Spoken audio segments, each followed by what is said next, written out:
Muy buenos días. Estoy acá en el Palacio de Justicia esperando a la audiencia de uno de los presos de la colonia que por el caso de la supuesta violación. Y quería comentarles un poco acerca de todo este caso. Muchos de ustedes seguramente han escuchado de este caso.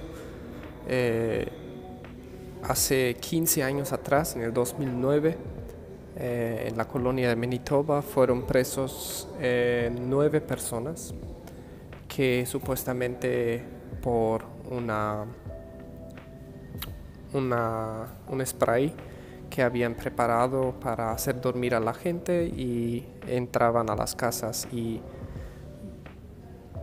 violaban a las personas, a todas las personas. Y después, ahora 2 años atrás, un poquito más, en 2022, en octubre, nuevamente sucedió la misma cosa, ¿no? Entonces, nuevamente fueron presos 7 personas. Y ahora, este año, supuestamente, otra vez pasó lo mismo. Entonces ya son 3 veces la misma historia que se repite.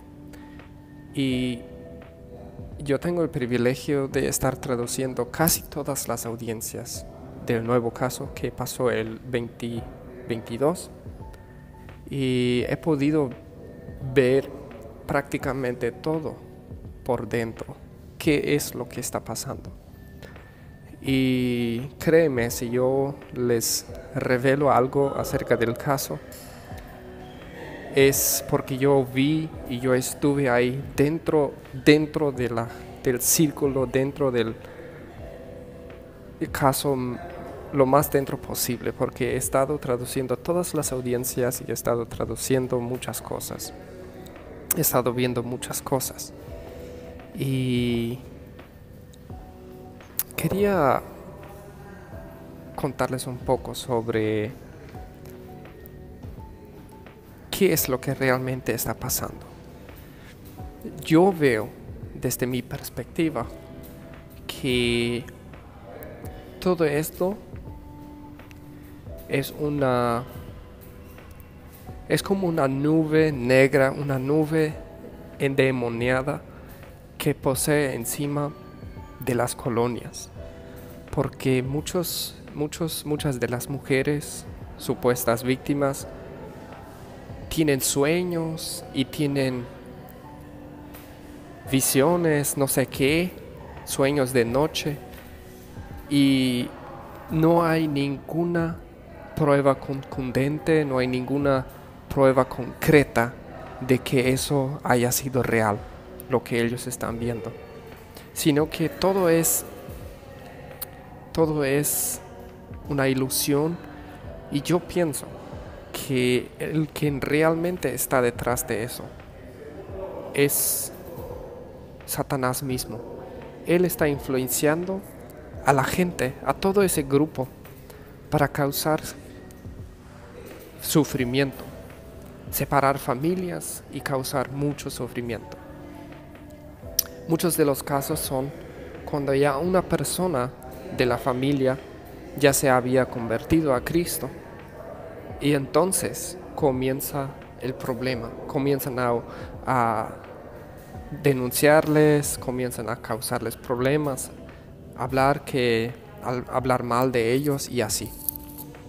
Entonces yo pienso que no es nada más que un problema espiritual con los líderes. Y